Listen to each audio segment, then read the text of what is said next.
Hello students.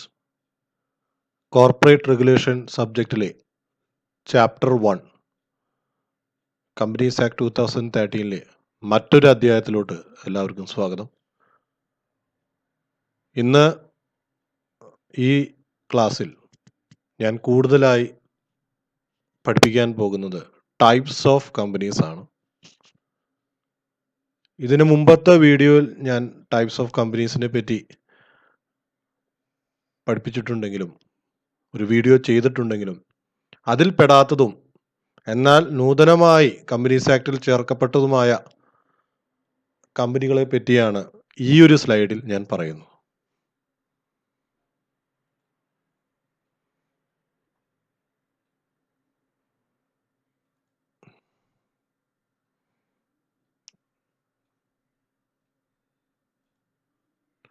ആദ്യമായി one person company. എന്താണ് one person company എന്ന് പറയുന്നത്?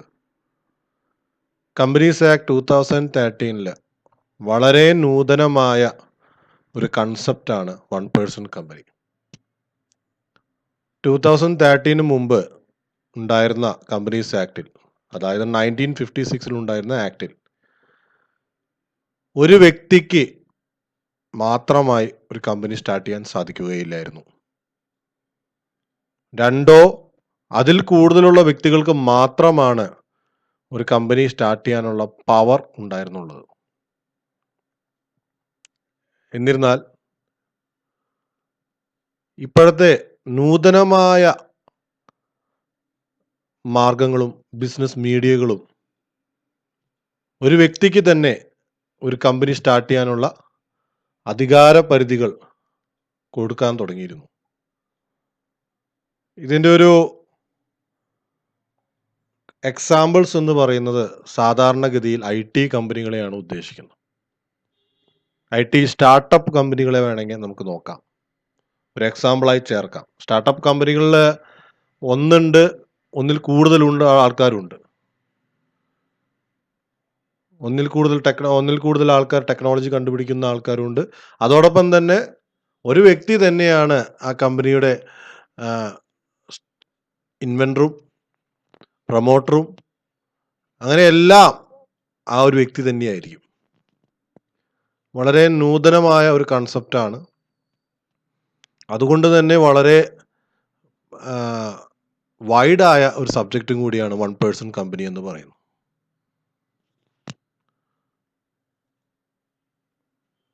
Companies act 2013 section 2 clause 62 one person കമ്പനിയെ പറ്റി പറയുന്നത്. അതിങ്ങനെയാണ് പറയുന്നത്: one person company means A company which has only one person as A member. ഒരു കമ്പനിയിൽ ഒരു മെമ്പർ ആയിരിക്കുന്ന ഒരു വ്യക്തിനെ അല്ലെങ്കിൽ ഒരു സ്ഥാപനത്തെയാണ് വൺ പേഴ്സൺ കമ്പനി എന്ന് പറയുന്നത്. നമ്മുടെ നാട്ടിലൊക്കെ ഇതിനെ പ്രൊപ്പറൈറ്റർഷിപ്പ് എന്നും ഒരു പേരുണ്ട്. അത് സ്മോൾ സ്കെയിൽ ഇൻഡസ്ട്രീസിനെ ഉദ്ദേശിച്ചാണ് പ്രൊപ്പറൈറ്റർഷിപ്പ് എന്നൊക്കെ പറയുന്ന ആ പേരുകളിലൊക്കെ അറിയപ്പെട്ടിരുന്നു. പക്ഷെ വൺ പേഴ്സൺ കമ്പനിയും പ്രൊപ്പറൈറ്റർഷിപ്പും രണ്ടും രണ്ടാണ്. വൺ പേഴ്സൺ കമ്പനി എന്ന് പറയുന്ന ഒരു കമ്പനി തന്നെയാണ്, പക്ഷെ ആ കമ്പനിയുടെ എല്ലാം ഒരാളാണ് അതിൻ്റെ അകത്ത്. അതിൻ്റെ മെമ്പർ, ഡയറക്ടർ, സെക്രട്ടറി എല്ലാം ഒരാളായിരിക്കും. സാധാരണ IPR അല്ലെങ്കിൽ IT മേഖലയിലൊക്കെ ഇങ്ങനെയുള്ള കമ്പനികൾ രൂപപ്പെടാറുണ്ട്. IPR എന്ന് പറയുന്നത് ഇൻ്റലക്ച്വൽ പ്രോപ്പർട്ടി റൈറ്റ്സുമായി ബന്ധപ്പെട്ടിരിക്കുന്ന വളരെ നൂതനമായ ഇൻവെൻഷൻസ് ഒക്കെ കണ്ടുപിടിക്കുന്ന, ടെക്നോളജികൾ കണ്ടുപിടിക്കുന്ന ആൾക്കാർ സാധാരണ അവരുടെ ആ കമ്പനി ഒരു കമ്പനിയായിട്ട് തന്നെ ഫോം ചെയ്ത് അവർക്ക് മാത്രം ആ പ്രൊഡക്റ്റ് വിൽക്കാനും ഡിസ്ട്രിബ്യൂട്ട് ചെയ്യാനുള്ള അധികാരങ്ങൾ ഇൻ്റലക്ച്വൽ പ്രോപ്പർട്ടി റൈറ്റ് പ്രകാരം അവർക്ക് കിട്ടാറുണ്ട്.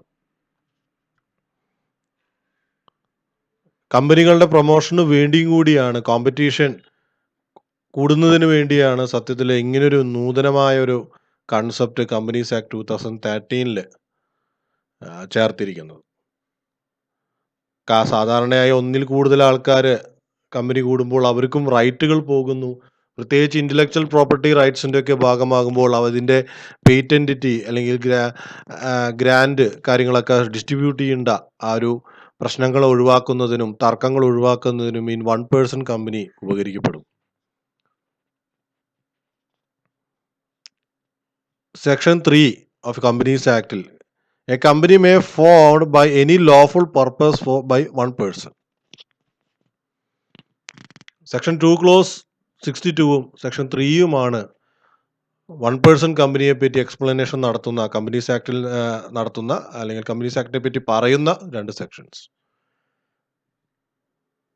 നിങ്ങളുടെ പരീക്ഷകളിൽ വാട്ട് ഈസ് എ 1% കമ്പനി എന്ന് ചോദിക്കുമ്പോൾ ആ ചോദ്യത്തിന് ഉത്തരം കൊടുക്കേണ്ടത് ഇങ്ങനെയാണ്: 1% company means as per section 62 എന്ന് പറഞ്ഞ് തുടങ്ങിയിട്ട് വേണം ആ ആൻസർ തുടങ്ങാനായിട്ട്. അങ്ങനെയാണെങ്കിൽ നിങ്ങൾക്ക് കൂടുതൽ മാർക്ക് കിട്ടും. ഈ സ്ലൈഡിൽ കാണുന്ന സെക്ഷൻ 62ൽ കാണുന്ന എക്സ്പ്ലനേഷൻ സത്യത്തിൽ ആക്ടിൽ നിന്ന് തന്നെ എടുത്തിരിക്കുന്നതാണ്. അപ്പോൾ കഴിയുന്നതും അത് തന്നെ എഴുതി വെച്ച് കഴിഞ്ഞാൽ നിങ്ങൾക്ക് കൂടുതൽ മാർക്ക് കിട്ടാനുള്ള സാധ്യതകൾ വളരെ കൂടുതലാണ്. ആൻസർ കീ ഒക്കെ നോക്കുമ്പോൾ അവർ സെക്ഷൻസിന് പ്രത്യേകമായ ഒരു മാർക്ക് ഇട്ട് കൊടുക്കും. സെക്ഷൻ 3 എന്ന് പറയുന്നത് company may form any lawful purpose by 1%. ലോഫുള്ളായ ഏതൊരു പർപ്പസിനും ഒരു 1% കമ്പനി സ്റ്റാർട്ട് ചെയ്യാം എന്നാണ് സെക്ഷൻ 3 പറയുന്നത്, കമ്പനീസ് ആക്ട് 2013.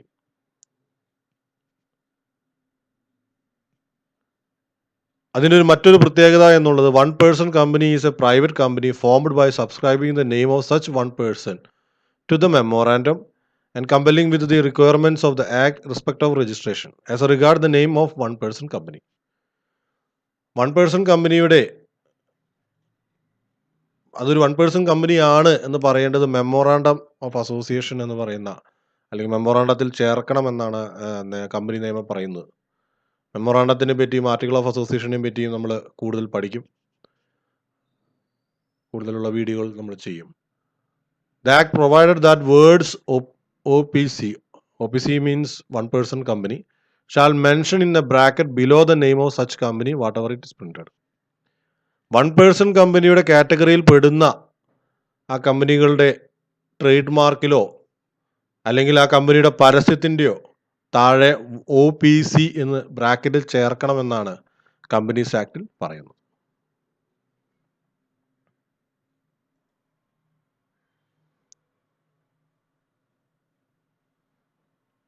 1% കമ്പനിയുടെ മറ്റൊരു പ്രത്യേകത ഉള്ളതെന്ന് പറഞ്ഞു കഴിഞ്ഞാൽ എന്തെങ്കിലും കാരണവശാൽ ഏതെങ്കിലും സാഹചര്യത്തിൽ ഈ പറയുന്ന പേഴ്സണ് എന്തെങ്കിലും സംഭവിച്ചാൽ പിന്നെ ആ 1% കമ്പനിയുടെ അധികാരം ആരുടെ കയ്യിലായിരിക്കും എന്നുള്ള ഒരു സംശയം സാധാരണഗതിയിൽ വരാറുണ്ട്.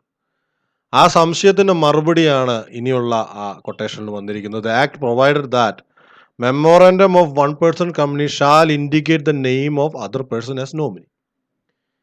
നോമിനി എന്ന് പറയുന്നത് പകരക്കാരൻ എന്നാണ് ഉദ്ദേശിക്കുന്നത്. അതായത് ഏതെങ്കിലും സാഹചര്യത്താലോ ഏതെങ്കിലും കാരണത്താലോ 1% കമ്പനിയുടെ ആ വ്യക്തി മരണപ്പെടുകയോ ബുദ്ധിസ്ഥിരതയില്ലാതാവുകയോ മറ്റേതെങ്കിലും ഇൻസോൾവൻസി കാറ്റഗറിയിൽ പെടുകയാണെങ്കിൽ ആ വ്യക്തിക്ക് വേണ്ടി ആ കമ്പനി നോക്കി നടത്താൻ മറ്റൊരാളെ അധികാരപ്പെടുത്തുന്ന ഒരു പ്രക്രിയയാണ് ഇവിടെ പറയുന്നത്.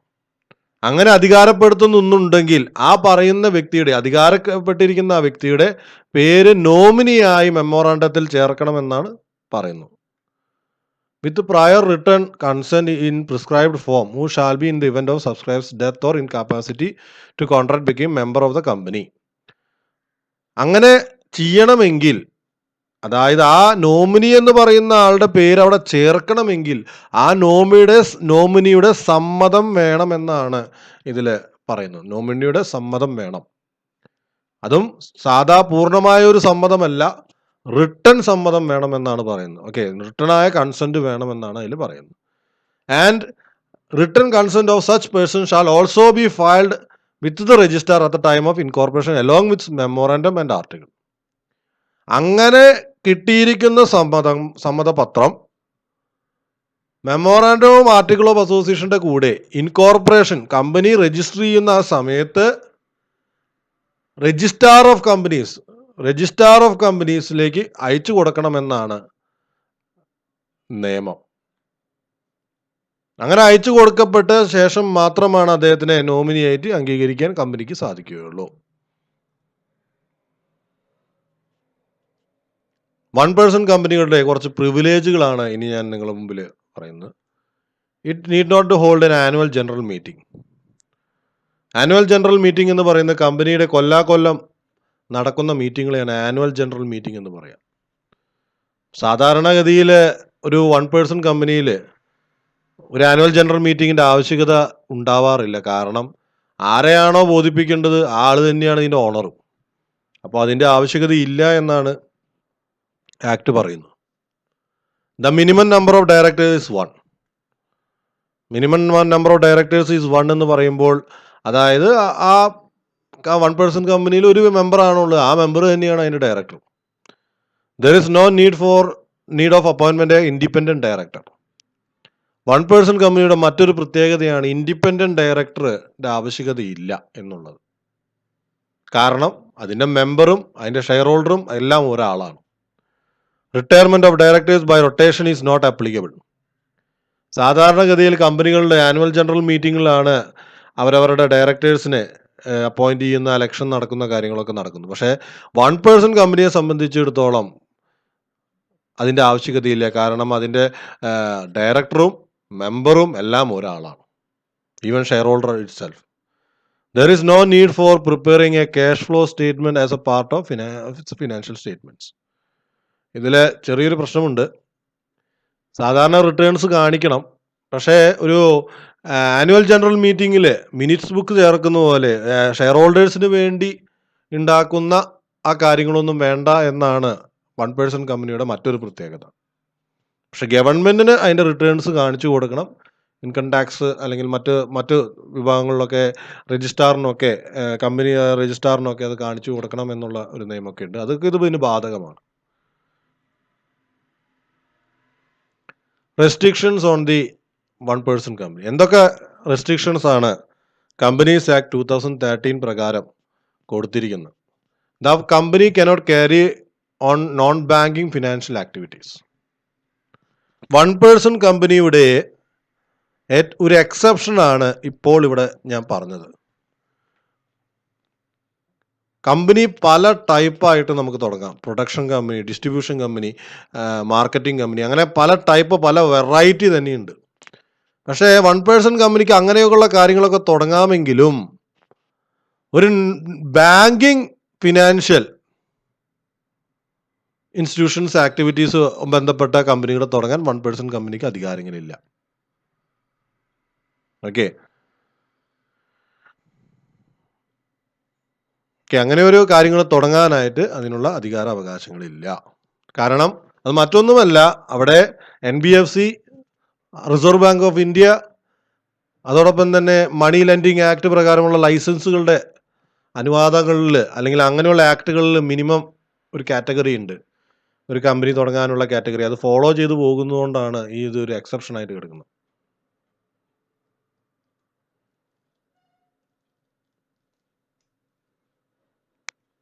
A minor cannot become member of a one person company.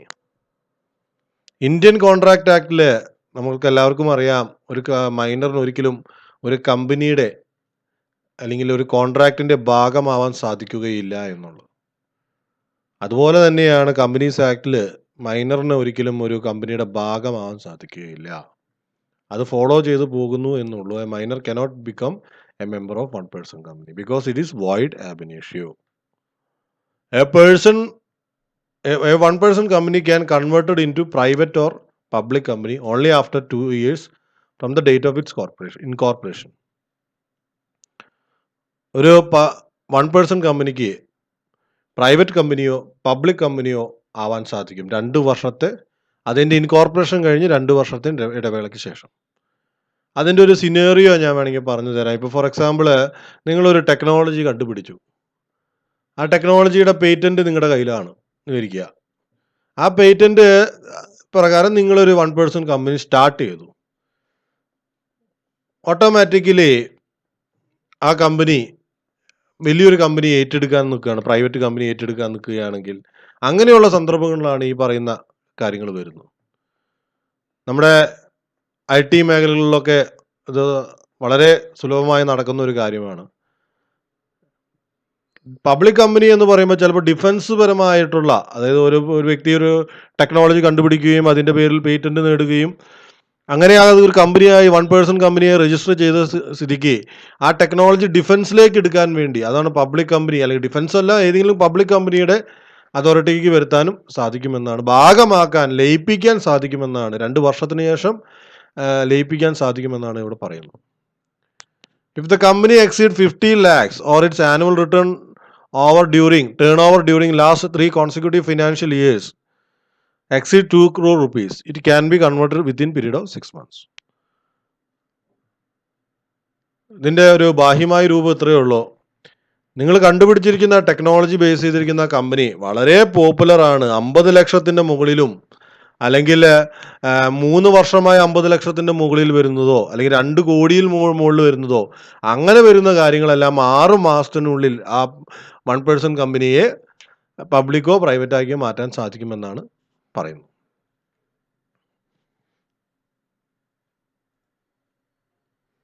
അടുത്ത ഒരു കാറ്റഗറിയാണ് സ്മോൾ കമ്പനി എന്ന് പറയുന്നത്. സ്മോൾ കമ്പനി എന്ന് പറയുന്ന ഭാഗം section 2 clause 85 companies act section 2 clause 85 പ്രകാരമാണ് അത് എക്സ്പ്ലെയിൻ ചെയ്തിരിക്കുന്നത്. A company other than a public company. A company other than a public company എന്ന് പറയുന്നത് പബ്ലിക് കമ്പനി അല്ലാത്ത ഏതൊരു കമ്പനിയും paid up share capital which does not exceed 50 lakhs കഴിയുന്നതും അത് പഠിക്കുന്നതായിരിക്കും കുറച്ചും കൂടി നല്ലത്. കാരണം 50 ലക്ഷത്തിന് താഴെ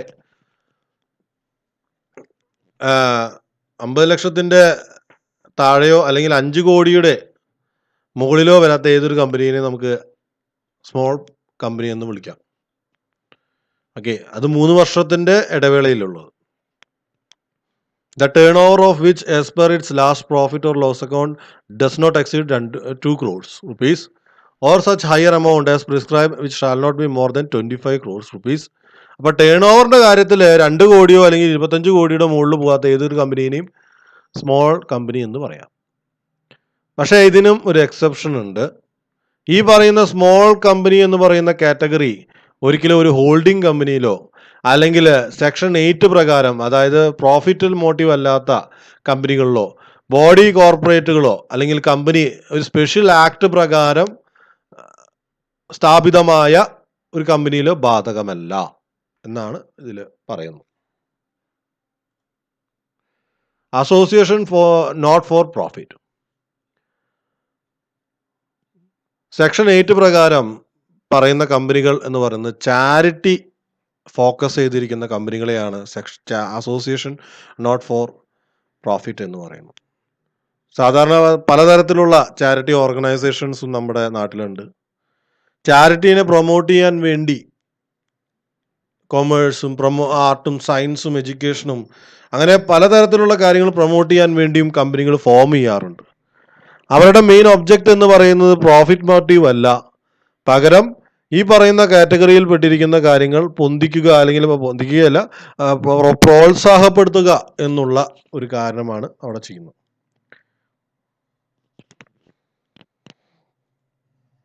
അസോസിയേറ്റ് കമ്പനി സാധാരണ ഇപ്പോഴത്തെ കാലഘട്ടത്തിൽ അസോസിയേറ്റ് എന്ന് പറഞ്ഞു കഴിഞ്ഞാൽ ബന്ധമുള്ള കമ്പനി എന്നാണ് അതിനെ പറയുക. ഇപ്പോഴത്തെ കാലഘട്ടത്തിൽ ഏറ്റവും കൂടുതൽ യൂസ് ചെയ്യുന്ന ഒരു വേർഡാണ്.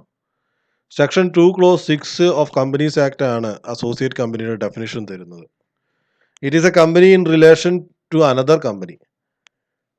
ഇപ്പോൾ ഒരു കമ്പനിയുമായി, ഇപ്പോൾ ടാറ്റ ഇൻഡസ്ട്രീസിൻ്റെ ഒരു അസോസിയേറ്റ് കമ്പനിയാണ് ലാൻഡ് റോവർ എന്ന് പറയുന്ന കാർ, അല്ലെങ്കിൽ land rover company. Land rover പണ്ട് അതൊരു ബ്രിട്ടീഷ് കമ്പനി ആയിരുന്നെങ്കിലും പിന്നീട് അത് ടാറ്റ അത് വാങ്ങിക്കുകയായിരുന്നു. ഈവൻ ജാഗോറിൻ്റെ ആ കമ്പനിയും സാധാരണ ടാറ്റ വാങ്ങുകയായിരുന്നു. ഇപ്പോൾ ഈ ഇടയ്ക്ക് അത് വിറ്റുപോയി എന്നും പറയുന്നൊരു ശ്രുതിയുണ്ട്.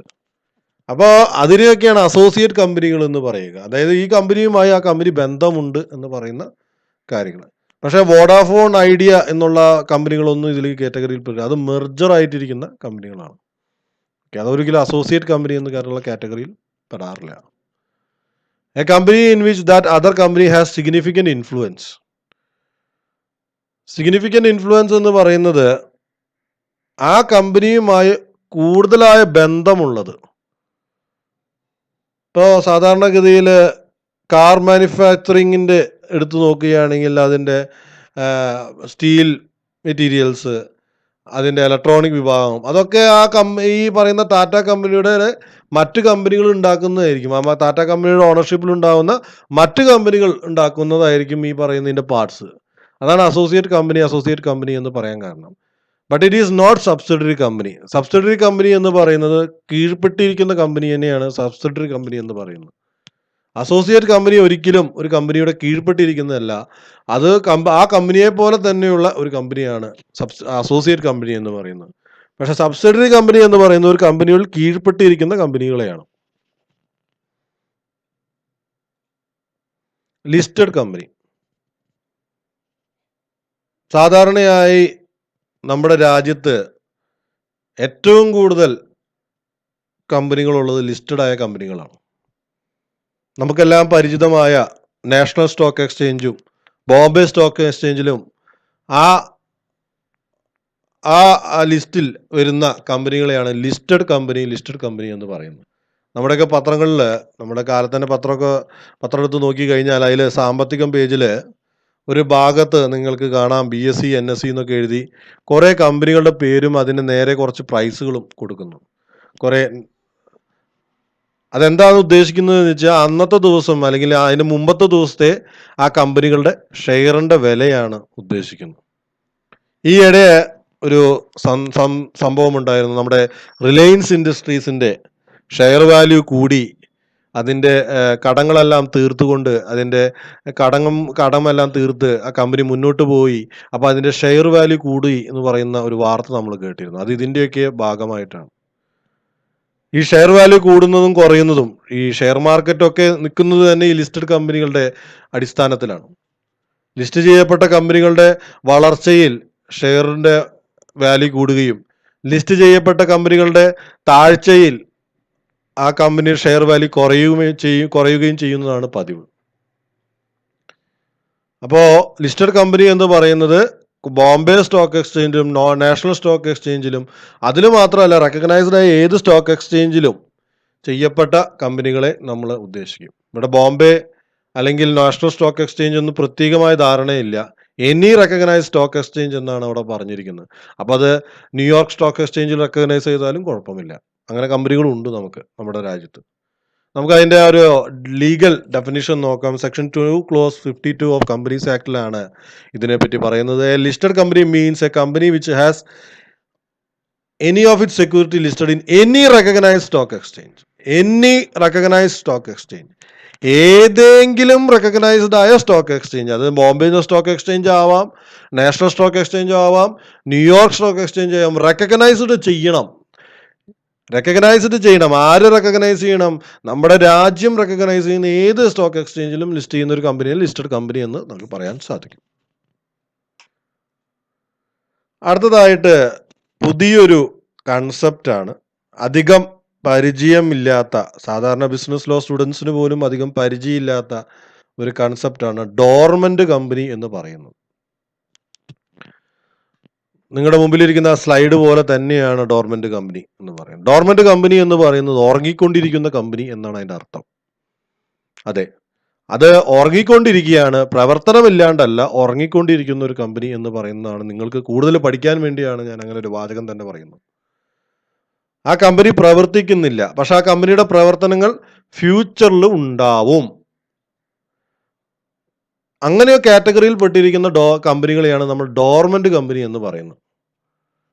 സാധാരണഗതിയിൽ ഡോർമെന്റ് എന്ന് പറയുന്ന ആ വേർഡ് പല സ്ഥലത്തും ഉപയോഗിക്കാറുണ്ട്. ഡോർമെന്റ് എന്ന് പറയുന്നത് നോൺ ട്രാൻസാക്ഷൻ എന്ന് പറയും. ഇപ്പോൾ നിങ്ങളുടെ മാതാപിതാക്കളോടോ അല്ലെങ്കിൽ നിങ്ങൾക്ക് തന്നെ ഒരു ധാരണയുണ്ടാവും. നിങ്ങളുടെ ഇപ്പോൾ ഏതെങ്കിലും ബാങ്ക് അക്കൗണ്ടുകളിൽ നിങ്ങളൊരു ബാങ്കുകളിൽ നിങ്ങളൊരു ബാങ്ക് അക്കൗണ്ട് സ്റ്റാർട്ട് ചെയ്ത് കഴിഞ്ഞാൽ അതിന് ഇത്ര കാലം കഴിഞ്ഞ് അത് പ്രവർത്തിക്കാണ്ടാവുമ്പോൾ അത് ഇനാക്റ്റീവ് എന്ന് പറയുന്ന പദത്തിലോട്ട് പോകും. അങ്ങനെ ഒരു 3 വർഷം ഇനാക്റ്റീവ് ആയി കിടക്കുന്ന അക്കൗണ്ടുകൾ ഡോർമെന്റ് ആയി പ്രഖ്യാപിക്കും. ഡോർമെന്റ് ആയി പ്രഖ്യാപിക്കുക എന്ന് പറയുന്നത് ക്യാൻസൽ ചെയ്യുക എന്നുള്ളതല്ല. ഒരിക്കലും ക്യാൻസൽ ആവുന്നില്ല. അത് ഇനാക്റ്റീവായി അങ്ങനെ കിടക്കും. എന്നാണോ അതിൻ്റെ അക്കൗണ്ട് ഹോൾഡർ വരുന്നത് ആ ദിവസം അത് വീണ്ടും ആക്റ്റീവായി മാറും. അത്രയേ ഉള്ളൂ അതിൻ്റെ അർത്ഥം. ഇത് തന്നെയാണ് കമ്പനികളിലും സംഭവിക്കുന്നത്. ഇപ്പോൾ നമ്മുടെ പണ്ടായിരുന്നു, അതായത് യുണൈറ്റഡ് സ്റ്റേറ്റ്സ് ഓഫ് അമേരിക്കയിലൊക്കെയാണ് ഇത് ഏറ്റവും കൂടുതൽ ഉണ്ടായിരുന്നത്. പ്രത്യേകിച്ച് ടെക്നോളജി ബേസ്ഡ് കമ്പനികളാണ്. സാധാരണ ടെക്നോളജി ബേസ്ഡ് കമ്പനികളിലൊക്കെയാണ് ഈ ഡോർമെന്റ് കമ്പനി പദം തന്നെ ഉപയോഗിക്കുക. അല്ലെങ്കിൽ ഫ്യൂച്ചറിസ്റ്റിക് ആയ കമ്പനികൾ, ഫ്യൂച്ചറിസ്റ്റിക് ആയ ഭാവിയിൽ വരുന്ന കമ്പനികൾ. ഇപ്പോൾ നമ്മുടെ യുണൈറ്റഡ് സ്റ്റേറ്റ്സ് ഓഫ് അമേരിക്കയിലൊക്കെ പണ്ട് അപ്പോളോ മിഷൻ നമുക്കെല്ലാവർക്കും അറിയാം. ചന്ദ്രനിൽ പോയ United States of America, Neil Armstrong ചന്ദ്രനിൽ പോയ ആ ഒരു മിഷനിൽ, അത് ആ മിഷനിൽ തന്നെ, അല്ലെങ്കിൽ ആ മിഷൻ കംപ്ലീറ്റ് ചെയ്യാൻ വേണ്ടി പലതരത്തിലുള്ള ടെക്നോളജികൾ ആ കാലഘട്ടത്തിൽ ഉപയോഗിച്ചിരുന്നു. ആ കാലഘട്ടത്തിൽ സൂപ്പർ കമ്പ്യൂട്ടേഴ്സ്, അല്ലെങ്കിൽ കമ്പ്യൂട്ടർ എന്ന പദം ഭാഗികമായി ഉപയോഗിച്ചിട്ടില്ലെങ്കിലും കമ്പ്യൂട്ടറുകൾ എക്സിസ്റ്റ് ചെയ്തിരുന്നു. ആ പറയുന്ന കമ്പ്യൂട്ടറുകൾ ഉപയോഗിച്ച് അതിൻ്റെ ആ കമ്പ്യൂട്ടറുകൾ ഉപയോഗിച്ച് ഉണ്ടാക്കിയിരുന്ന പേടകത്തിലൊക്കെയാണ് അവർ, ഈഗിൾ എന്ന് പറയുന്ന പേടകത്തിലൊക്കെയാണ് അവർ ചന്ദ്രനിലോട്ട് ഇറങ്ങുകയും തിരിച്ചു വരികയും ചെയ്തിരിക്കുന്നത്. അന്ന് ആ ടെക്നോളജിയുടെ എക്സിസ്റ്റ് ചെയ്യുന്നുണ്ടെങ്കിലും അതിനെ വിപുലീകരിക്കാനുള്ള ടെക്നോളജി അന്ന് എക്സിസ്റ്റ് ചെയ്തിരുന്നില്ല. അന്ന് ആ ടെക്നോളജി ബേസ് ചെയ്തിരുന്ന, അല്ലെങ്കിൽ ആ ടെക്നോളജിക്ക് വേണ്ടി പണിയെടുത്തിരുന്നവരാണ് IBM. ഇപ്പോഴത്തെ നമ്മുടെ ഒട്ടുമിക്ക കമ്പ്യൂട്ടർ കമ്പനീസുകളെല്ലാം, IBM അങ്ങനെയുള്ള കമ്പനികളെല്ലാം അന്നത്തെ കാലഘട്ടത്തിൽ ഇന്റർനാഷണൽ ബിസിനസ് ഇൻസ്ട്രുമെന്റ്സ് മെഷീൻസ് എന്നാണ് അതിനെ പറയാറ്, IBMന്റെ ഒരു ഫുൾ ഫോം. അപ്പോൾ ആ കാലഘട്ടത്തിൽ അപ്പോളോ മിഷന് വേണ്ടി ടെക്നോളജികൾ കണ്ടുപിടിക്കുകയും അപ്പോളോ മിഷൻ കംപ്ലീറ്റ് ആയപ്പോൾ അതേ ടെക്നോളജികൾ ഉപയോഗിച്ച് പിന്നീട് അവർ കമ്പ്യൂട്ടർ സോഫ്റ്റ്വെയർ ഡെവലപ്മെന്റ്സ് ഒക്കെ നടത്തുകയാണ് ചെയ്തിരുന്നത്. അപ്പോൾ ആ കാലഘട്ടത്തിൽ ആ കമ്പനികൾ ആ കാലഘട്ടത്തിൽ അമേരിക്കയിൽ ഉണ്ടാക്കി ഡോർമെന്റ് ആക്കി ഇടുക, ഫ്യൂച്ചറിസ്റ്റിക് ആയി ഡെവലപ്മെന്റ് ചെയ്യാൻ വേണ്ടി ചെയ്യുന്ന കാര്യങ്ങളെയാണ് ഡോർമെന്റ് കമ്പനികളെ അന്ന് അവർ രജിസ്റ്റർ ചെയ്തിട്ടിരുന്നു. അത് അമേരിക്കൻ കാര്യമാണ് ഞാൻ പറയുന്നത്. നമ്മുടെ ഇന്ത്യയിലും ഇങ്ങനെ കാര്യങ്ങൾ നടക്കുന്നുണ്ട്. ഇന്ത്യയിൽ ഇപ്പോൾ ഒരു വലിയ പ്രോജക്റ്റുകൾ,